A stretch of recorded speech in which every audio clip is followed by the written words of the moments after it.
Hello class. Okay. Yan. So, maikling video lang to.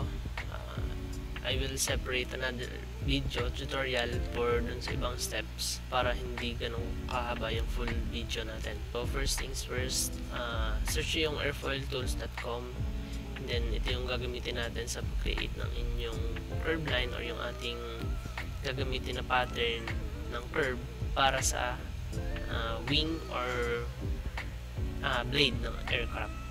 Okay, so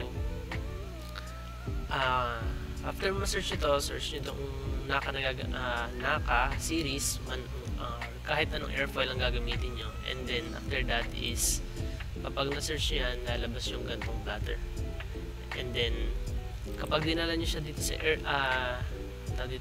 airfoil platter, e-edit nyo yung mga curve, mga chord, radius, yung thickness, yan. So, magkakaroon kayo ng modification dito. So, halimbawa, itong chord length na to, 20mm lang yan. And then, kapag pinalat nyo yan, mag-iiba yan, mas liliit. So, balik natin sa 100. And then, plot natin. Pansin nyo. Okay, so, either i-select nyo itong CSV file para magkaroon kayo ng coordinates, or pwede din naman na pumunta kayo doon. Oops, nawala. Yan. Pwede kayong pumunta doon sa dot file. So, ulitin lang natin nasa tayo bumalik. Yan. So, select nyo itong select format dot file, and then yan, lalabas na agad yung mga coordinates. Copy nyo lang yan. Copy, and then i-paste nyo dito.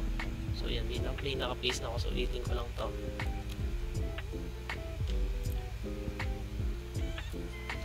Yan, so paste nyo lang, and then mapapansin nyo dito is magkasama yung data. So select nyo lang yung A, yung column A, and then text to column. So make sure delimited, and then space, check nyo yung space, and then next, and then finish. Okay, so yan, mapapansin nyo magkas, lagyan nyo lang dito yung 1 at 0. Yan. So, magkahiwalay na yung data. And then, pwede nyo na siyang i-delete. And then, saka kayo maglagay dito ng 0. Okay. Double click para hanggang doon. And then, after that is select natin lahat. And then, dali natin siya sa notepad.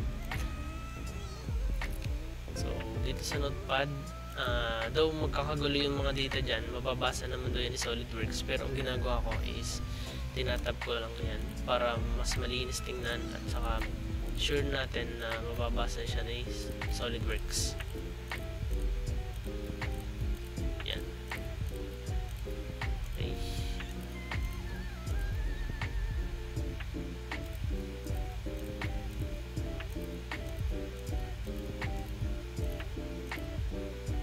Yan, okay. So, save lang natin yan. Ano tayo dito? Save as text. So, ito yun. Na-save ko na siya.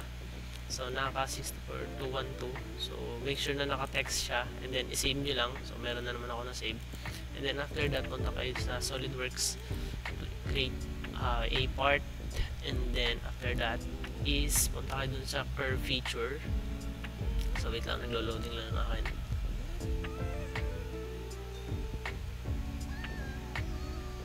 Okay, so punta kayo dito sa features, and then curve features, curve through XYZ points, and then i-browse natin. And then hanapin natin dito sa text files, and then 64212, and then select, and then makikita nyo dun may kulay yellow na maliit, and then select okay. And then after that is punta kayo sa sketch, select nito, and then select nyo si front plane, and then after that is convert entities, select nyo si plane, or si curve, and then select check, and then after that punta kayo dito, create kayo ng center line, pupunta dun, and then line ulit, papunta naman dito. So make sure na nasa center din to. So, array mo yung mga features tayo dyan. Alam mo yung coincident, and then dito naman is meron tayong on edge. So, yung on edge na yan ay delete nyo. Yan, okay. So, ibig sabihin yan is yan. Ano ba nangyari dyan? Na-convert po yung entities natin from yung sa curve natin, nagkaroon tayo ng another features. Or kung sa on shape ang nakalagay ay use. In-use lang natin yung curve na yan. Okay, after that is pwede na natin itong i-hide yung curve natin, and then ito naman is tagtagin din natin pala to. Yan. So, ibig sabihin po nun is di ba naka-coincident kanina si origin at saka yung line, so pinag-boot ko lang, and then after that is select ko lang to at saka ito. Gusto natin gawin is mag-select yung dalawa and then coincident. Sila yung mag-coincide. Okay? Para meron tayong baseline. Okay? So, next naman is select natin to and then select natin si origin and then coincide ulit. Up. Ba't natin ito? Ito dapat. Tsaka, yun. Point in the origin at saka yung point 4 which is ito. And then coincident. Paano narito to? Okay, balik. Ulit. Delete lang natin to. Yan. Select natin to and then select natin to and then coincide. Yun. Okay? Yan. Okay, so ito na yung first step sa pag-create ng wing or blade. Okay, so sinabi ko siyang wing or blade dahil yung airfoil natin is pwede siyang gamitin as sa design ng blade or sa design ng wing ng aircraft natin.